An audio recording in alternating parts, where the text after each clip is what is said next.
Дуулал ном 59-р бүлэг 1-17 шүлэг хүртэл. Бурхан минь ээ, намайг дайснуудаас минь авраач, миний эсрэг босогчдоос хол өндөр газарт намайг тавиач. Гин буруу үйлдэгчдээс намайг чөлөөлж, цус урсгадаг хүмүүсээс намайг авраач. Үздэггүй тэд миний амийг хороохоор утаж байна. Хүчит хүмүүс намайг эсэргүүцхээр цугларч байгаа бөгөөдсөн. Энэ нь миний алдаа зөрчлийнч, нүглийнч төлөө бос. Миний буруу байхгүй гатал тэд гүйн ирж, миний эсрэг босдог, надад туслахаар босож хараач. Түмэн цэргийн бурхан эзэн, Израилийн бурхан, та бүх үндэстнүүдийг шийтгэхээр босооч, гин буруу дотор тэрслэгч хинт ч өршөөсөө бүү үзүүлээч, Сила. Тэд үдшээр эргэж ирдэг бөгөөд нохоо мэтүүлж хотыг тойрон явдаг. Үздэггүй тэд амаараа хэрхэрдэг, тэдний уруулд илт байдаг, хэн сонсох юм бэ гэж тэд хэлдэг. Харин эзэн, та тэднийг шоолж инээдэг, та бүх үндэстнүүдийг дооглон тохурхдаг. Түүний хүч чадлаас болж би тан уруу харна, учир нь бурхан бол миний бат цайз. Миний бурхан өөрийн хайр инэрлэр намайг өгтөн авна. Бурхан надад дайснууд урууга дээрээс харахыг зөвшөөрнө. Тэднийг битгий хөнөөгөөч, эс тэгвэл миний хүмүүс мартна. Бидний бамбай болох эзэн өөрийн хүч чадлаар тэднийг тарааж, тэднийг дорд болгооч. Тэдний амны нүгэл бол уруулаас гарах үгс юм. Тэднийг өөрсдийнх нь бардамнал дотор мөн хилдэг хараал худлын төлөө бариулаач. Уур хилэнгээр сүнөөгөөч. Тэднийг үгүй болтол нь сүнөөгөөч. Бурхан Яаковын дотор дэлхийн хязгаар хүртэл захирдгийг таниулаач, Сила. Тэд үдшээр эргэж ирдэг бөгөөд нохоо мэтүүлж хотыг тойрон явдаг. Тэд хоол хайн тэнүүчилж цадаагүй болж шүнжин архирдаг.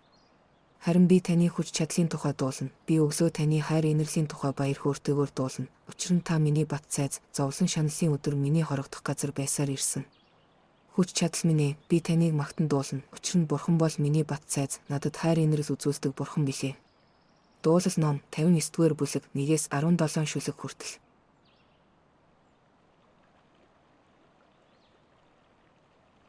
Христийн өмнөөс та нараас гуйж байна. Бурхантай эвлэр. Бурхан ертөнцийг үнэхээр хайрлсан тул цорын ганц хүүгээ өгсөн. Ингэснээр түүнд итгэгч хинч мөхөхгүй, харин мөн хамтай болох юм. Христ зовж 3 дахь өдөртөө өглөөс амьлах бөгөөд түүний нэрээр бүх үндэстэнд нүглийн уучлалын төлөө гимшил тунхаглагдана гэж бичигдсэн байдаг. Өнөөдөр хэрэв та нар түүний дуу хоолойг сонсвол зүрх сэтгэлээ бүү хатууруулаарай.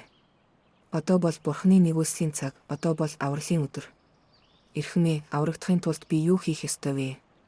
Эзэн Иесус Христэд итг, тэгвэл та болон танай гэрийнхэн аврагдах болно. Хэрэв та нар амаараа Иесус бол эзэн гэж тунхаглаж, Бурхан түүнийг үхэгсдээс амьлуулсан гэдэгт зүрх сэтгэлдээ итгэвэл аврагдах болно. Гимшиж нүглүүдийнхээ уучлалын төлөө Иесус Христийн нэрээр хүн бүр баптизм хүрт. Тэгвэл та нар ариун сүнсний бэлгийг хүлээн авах болно. Өөр хүнд ч аврал байхгүй. Учир нь биднийг аврах өөр нэр Тэнгэрийн доор хүмүүст өгөгдөөгүй. Учир нь ганц Бурхан, ганц зуучлагч байдаг бөгөөд Бурхан ба хүмүүсийн хооронд ганцхан зуучлагч байдаг нь хүн Христ Иесус юм. Эзэн Иесус Христийн нэгүсэл, Бурханы хайр, ариун сүнсний нөхөрлөл та бүхэнтэй хамт байх болтугай. Бидний аврагч цорын ганц мэрэгэн Бурханд алдарсуу, сүр жавхлан, ноёрхол, хүч чадал одоо болон үрд мөнхөд байх болтугай. Баярлалаа. Амин. Агпаа цуурай. Хязгаарыг давсан гэрчлэл.